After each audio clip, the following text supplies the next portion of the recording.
Seems like I'm looking forward to this. I won't have to write a report or do any homework ever again if I can employ the services of ChatGPT, that language algorithm AI, which seems to be able to just punch out some very credible work given the right parameters. Another example of AI and its usage. Some of the stories that have been coming out about it are quite interesting in the sense that, in theory, a student could type in or, ask the AI to write a essay or a report for school, and it will do such a good job of it that it could be used as a pass, at least a pass mark, and get someone through, and the student doesn't have to do anything.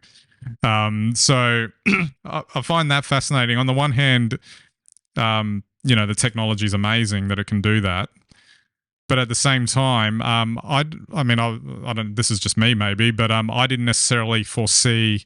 You know how technology always has consequences that nobody can really think about. We keep thinking AI is going to rule the world or whatever. I don't think it's actually that. In this particular case, it's about misuse for gain, which is such a human trait. It certainly is, but Chat GPT is quite benign. And from a workplace perspective, say for you, me, and anyone who works in the knowledge economy, effectively having something right the front end of a report, or like deliver facts, or some sort of background information that you require to sort of understand an area very quickly, it's unbelievable. It doesn't try to interact with us, it just tries to give the best answer. And there's all sorts of things you can do. You can basically ask it, how to make a cocktail, how to make a great cocktail, and it'll answer in two different ways. So, and it answers very well. Its grammar is as good as probably any student's. So, I think there's a lot going for it, but it can also be tricked because it basically pulls data. So anything that's been investigated or reported, it will find, basically it can't determine fact from fiction. So it can be tricked into writing things, like that there are aliens alive on Earth, or alien cultures, and things like that, if you play around with it. But as a tool for us, it's great. Students, however, it can write you an essay on whatever subject you want. It'll be factually correct and grammatically correct. It's a great start. I think maybe the only solution to avoid that is sending everyone back to pen and paper. Absolutely, which has its own advantages in terms of that sort of brain engagement thing, where you actually physically actually writing the thing. But then, the other thing, of course, is that you just get a bunch of generic essays being generated for that end up getting submitted. So that's no good either. Well, that's right. But, interestingly, it varies each response, even with the same information that it pulls. So it's interesting to see. It's great. Like it's a great tool with great potential, and it's probably a positive, despite the fact that everyone's a little bit concerned that it could be misused by students. Hmm.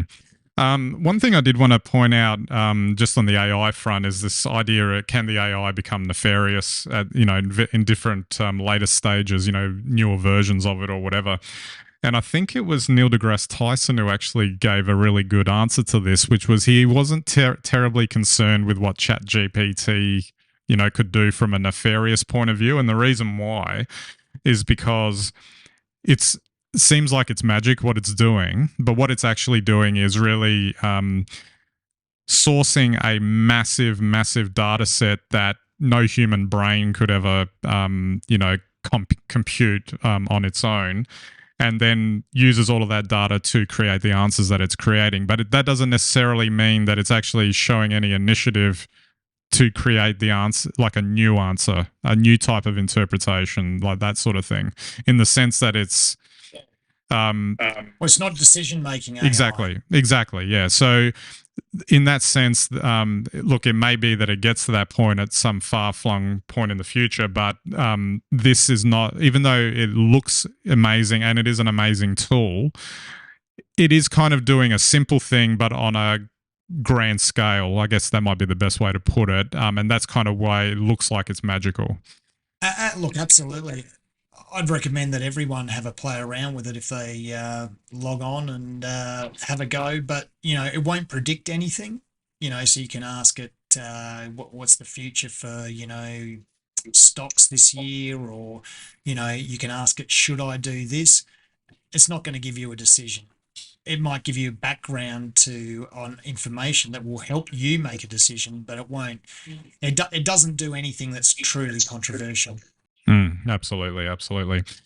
Well, Steve, I think we might wrap it up there, and I think Chat GPT will probably come up a couple of more times this year. So I think we'll come back to it as it goes. I had heard that the stock price went up quite a lot after it got announced, which doesn't surprise me because you can imagine that the value in this as a tool is quite valuable. Oh, it won't be long before they're charging subscriptions, I'm sure.